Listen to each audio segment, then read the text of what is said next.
Doit-on interdire ce rassemblement qui doit durer jusqu'à dimanche? Perico Légas. Les gens du voyage sont des nomades qui circulent, voilà, en groupe. Ils ont quelquefois des rassemblements liés soit à leur tradition, soit à leur religion, qui sont tout à fait légitimes et respectables. Le problème, c'est qu'il y a des seuils qui finissent par poser un problème. Et là, c'est un problème d'aménagement du territoire. Ouais, c'est La ça. ruralité n'est pas faite. Alors, 40 000, c'est une somme énorme. On a les vieilles charrues, on a des concerts, on a des races qui sont aménagées avec les pouvoirs publics, la préfecture. Oui, mais on sait combien de gens il y aura Alors, aux vieilles charrues. Vous il voyez ce faut que je veux dire? convenir avec les représentants des gens du voyage et de la communauté tzigane.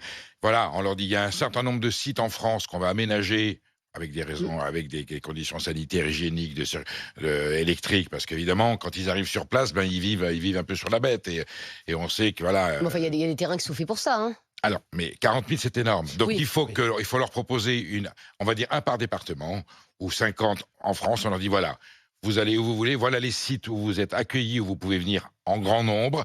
Vous nous prévenez avant, on aménage, on met la logistique et les infrastructures nécessaires, mais vous pouvez pas vous dépasser à 40 000 comme ça, au hasard, et débarquer comme si vous étiez 600, 800. J'ai été confronté souvent au problème. 800 caravanes, ça fait là dans le territoire où je suis élu, et ils le prennent mal quand on leur dit vous pouvez pas être là. Et souvent d'ailleurs il y a des terrains Parce aménagés qu'ils ont le pour droit les gens. d'être là. Bien. Ah non mais non, ils n'ont pas le droit d'être n'importe où. Ah bah non, mais Ah d'accord. non, Il y a mais des- il y a non, des- non. chaque commune a un Non, mais terrain où normalement alors, les gens du voyage peuvent non, mais se mettre. pas 800 caravanes. Et les terrains qu'on leur propose souvent, ils ne leur conviennent pas. Et ils s'installent quelquefois de c'est un façon autre problème. sauvage, et très souvent de façon sauvage et arbitraire. Alors les gendarmes arrivent après. Comme un arrêté préfectoral, il faut 48 heures pour qu'il soit appliqué. Ils partent juste avant, et ça met des situations absolument ingérables. Donc je pense qu'il faut une rencontre entre les pouvoirs publics et les représentants des gens du voyage, en établissant des zones particulières où ils pourront se rassembler en toute sérénité et en toute quiétude. Et c'est vrai que pour les habitants de la région, c'est un vrai problème. Il faut faire attention parce que on passe tout de suite à la xénophobie, au racisme. Vous voyez, comme on dit, c'est des Roms, voilà. Et il faut pas tomber Ah oui, c'est le là-dedans. problème. Donc tout le monde a sa place, mais eux doivent comprendre qu'en République française, il y a des normes et des règles à respecter. Pierre-Édouard Magnan, à qui la faute en fait? Aux gens du voyage ou aux autorités qui n'ont pas prévu ce rassemblement, ou même aux communes en fait qui n'ont pas de quoi les recevoir dignement? Alors, c'est compliqué de dire qu'une commune c'est la faute d'une commune de 13 000 personnes de ne pas être capable d'en accueillir 40 000. C'est compliqué là de leur dire que c'est de leur Enfin, faute. ce rassemblement il était pas même prévu, ils Alors, sont pas arrivés à 40 mais 000 le comme problème, ça. c'est effectivement l'anticipation, parce qu'effectivement, il ne faut pas que le problème, ça devienne les gens du voyage. Le problème, c'est 40 000 à cet endroit-là. On parlait dans le temps des vieilles charrues. Carré ça n'est pas peut une être une grande rêve, hein. métropole. Et on arrive à l'accueillir. Voilà. On pourrait peut-être aller se renseigner pour faire une analogie avec les gens du voyage au Sainte-Marie de la Mer, qui tous les ans accueillent. Non, mais l'analogie, c'est avec des rêves parties, par exemple, qui sont organisés. Et Oui. vous avez des milliers de teufeurs qui arrivent dans un en tout champ cas, et des vous savez pas les festivals, gérer. on parlait des Sainte-Marie de la Mer, qui est un lieu de rassemblement Oui, tous bien les sûr, ans mais de la commune Ça, chauvière, c'est qui est aussi connu. bien sûr un rassemblement en plus Qui est à caractère adapté. religieuse. J'imagine sans doute la même mission évangélique. Je ne suis pas un spécialiste du sujet. Le vrai problème, c'est l'absence d'anticipation, y compris des autorités. Alors peut-être aussi de la mission évangélique. Peut-être qu'ils n'avaient pas imaginé qu'il y aurait autant c'est de monde, ça. puisqu'il n'y en a jamais eu autant. Donc ils ont peut-être été un peu débordés Ouais. par le Ils étaient succès un peu de légers, ce peut-être. pèlerinage. Mais vrai, effectivement, le sujet, c'est que ça arrive effectivement des gens qui ne supportent pas. Et en fait, le problème, c'est plus les 40 000, ça devient c'est les gens du voyage. Et évidemment, on arrive, comme le disait très bien Perico, on arrive dans de la xénophobie, du racisme. Il faut anticiper, parce que je répète, le problème, c'est pas des gens du voyage, c'est même pas que le rassemblement soit religieux, C'est le ça nombre. c'est leur affaire. C'est le nombre. Le problème, c'est les 40 000 qui n'ont pas été anticipés, qui ne sont pas prévus, parce que 40 000 personnes, c'est de l'eau, c'est l'électricité, Mais c'est tu des peux comprendre sanitaires. qu'après, les riverains, c'est- ils sont pas très contents quand il y a des gens qui viennent faire Mais leurs évidemment. besoins dans leur jardin. Voilà. Donc ça, on peut aussi, Puis ça, j'allais dire, gens du l'entendre. voyage ou pas, c'est Oui.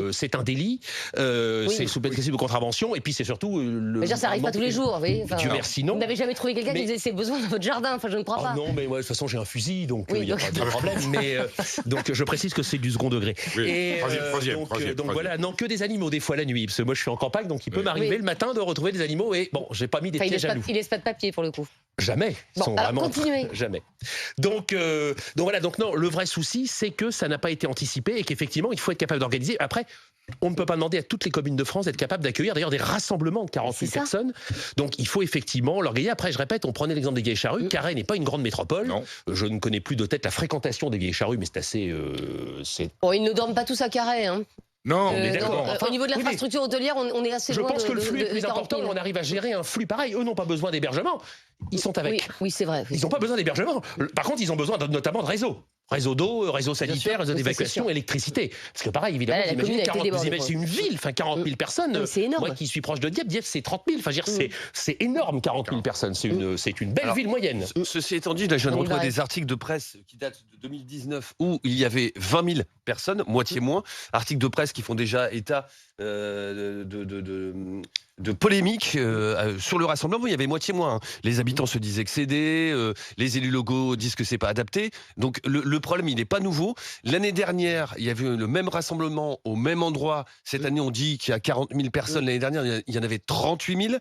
L'État, ce que disent les élus et ce que disent les représentants des tziganes, l'État s'était engagé à mettre en place, notamment à fournir des toilettes pour parce que 40 000 personnes, imaginez ce qu'il faut. Et rien n'a été fait. Donc la polémique, elle n'est pas nouvelle.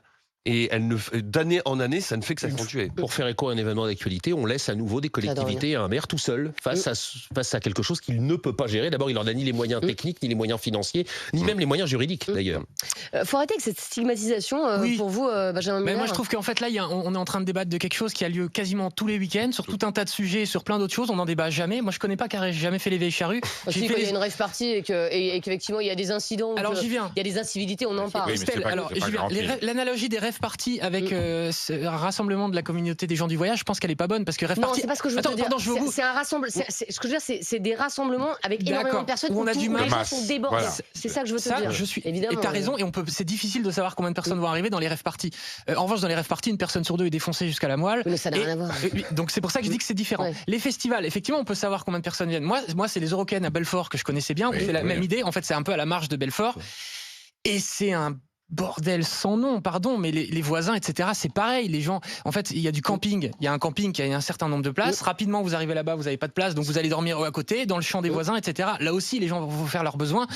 Pour autant, j'ai essayé de regarder, vaguement, France Bleu Belfort s'en fait l'écho, etc. Mais globalement, c'est toléré, parce que déjà, ça fait vivre toute la région, les Eurocaines à Belfort, et ça apporte beaucoup d'argent, et puis ça passe mieux que les gens du voyage. On disait tout à l'heure, Perico disait, chaque ville d'un X nombre d'habitants est censé avoir un terrain pour accueillir les gens du voyage. Alors, faut voir les terrains.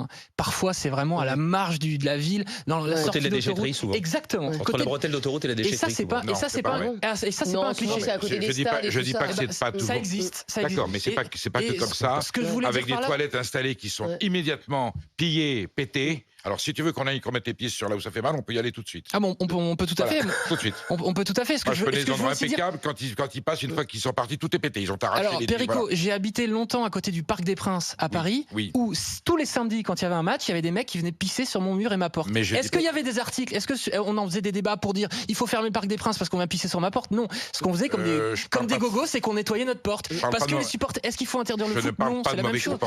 Quand t'as 40 000 personnes, Perico, je te parle de dégradation d'endroits qui leur sont destinés spécialement et qu'ils dégradent.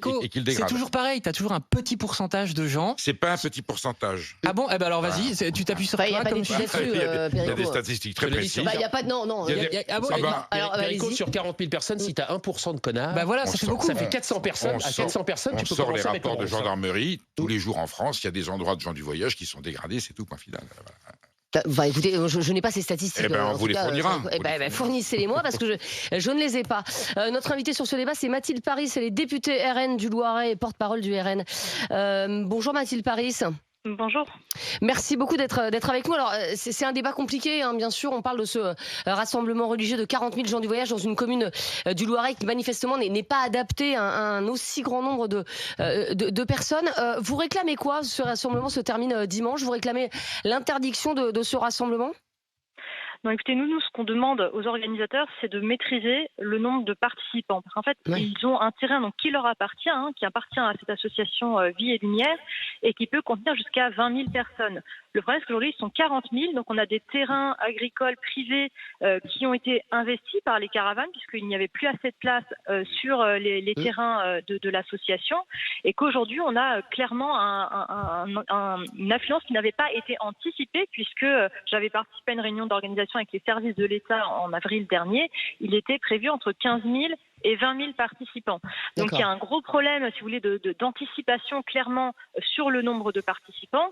Et puis le gros point noir, vraiment ce qui exaspère la population localement, les élus, ce sont les déjections sur les terrains aux abords, les terrains privés, les habitants qui ont des intrusions sur leur jardin avec des déjections lorsqu'ils se réveillent le matin. Et ça, c'est vraiment, je dirais, c'est le point noir le plus difficile localement qui fait que la situation n'est plus tenable, qu'on demande des solutions pour que ça se règle.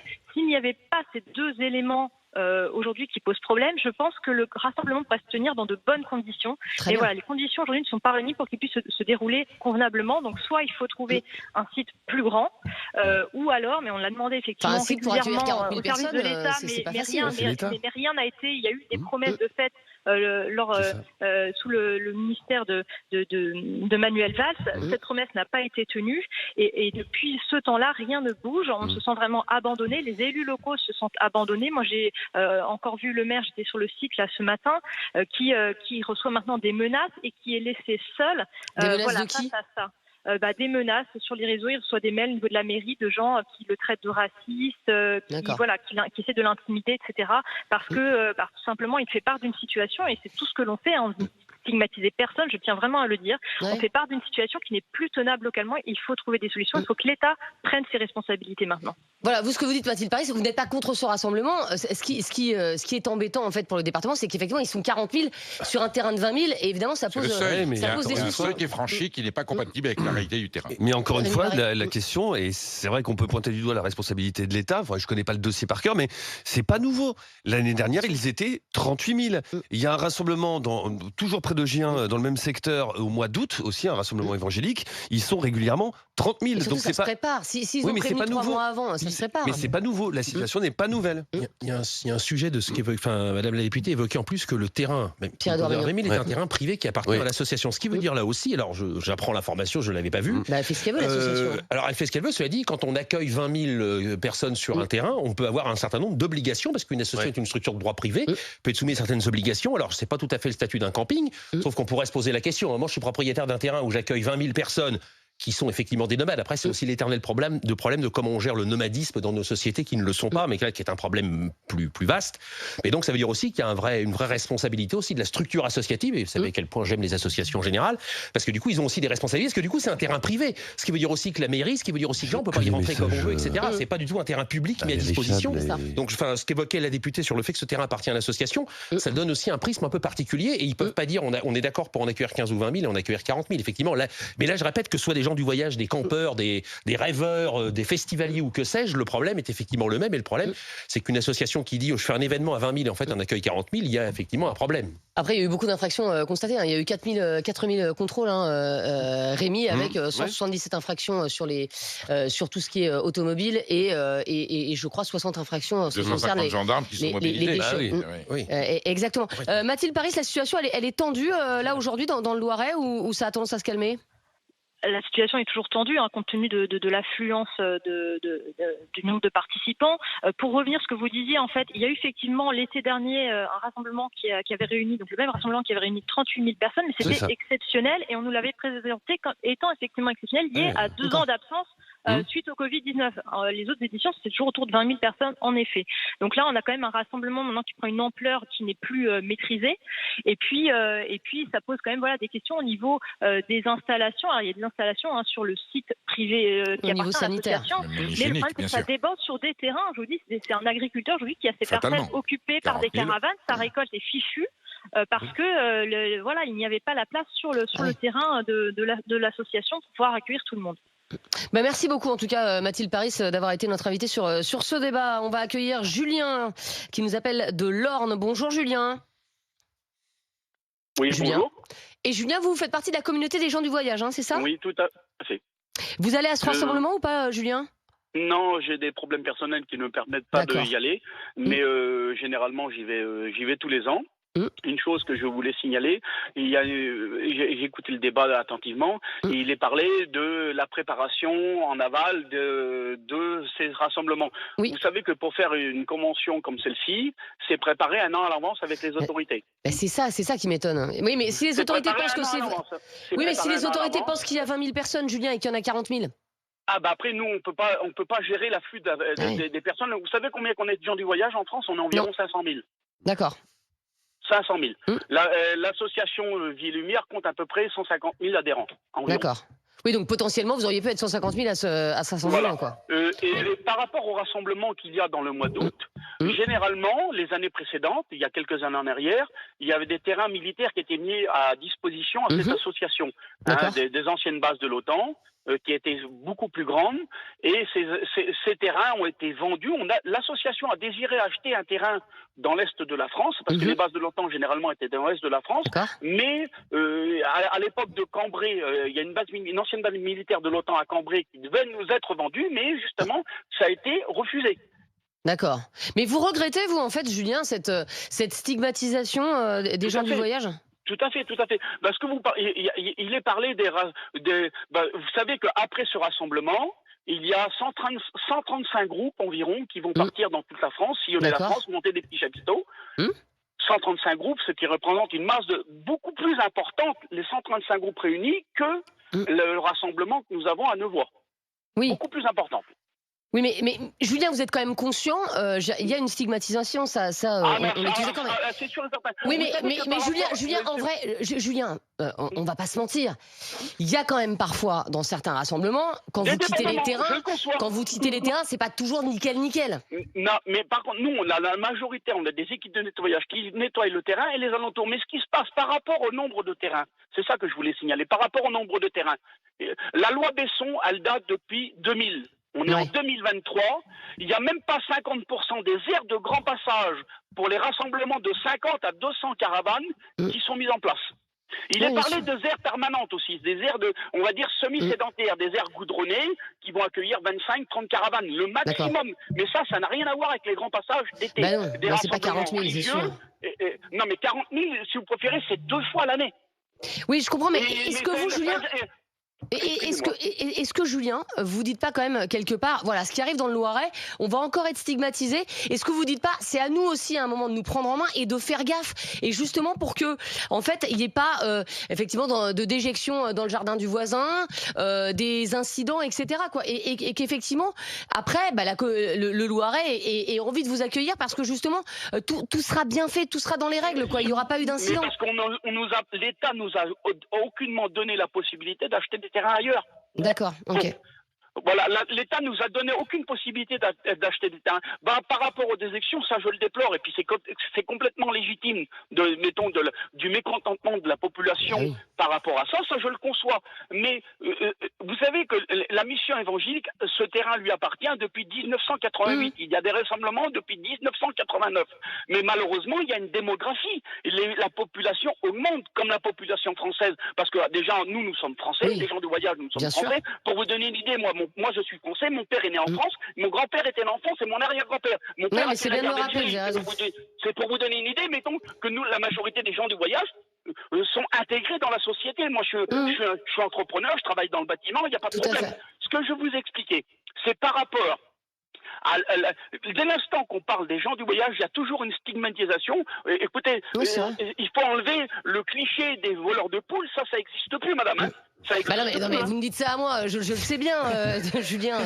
Voilà, mais c'est bien de le rappeler, mais vous avez raison de le rappeler. Et puis de rappeler qu'effectivement, vous avez raison de le dire, Julien, la démographie étant ce qu'elle est, évidemment, la communauté augmente, bien sûr. Merci, Julien, en tout cas, de nous avoir appelés. Et puis merci pour toutes ces précisions.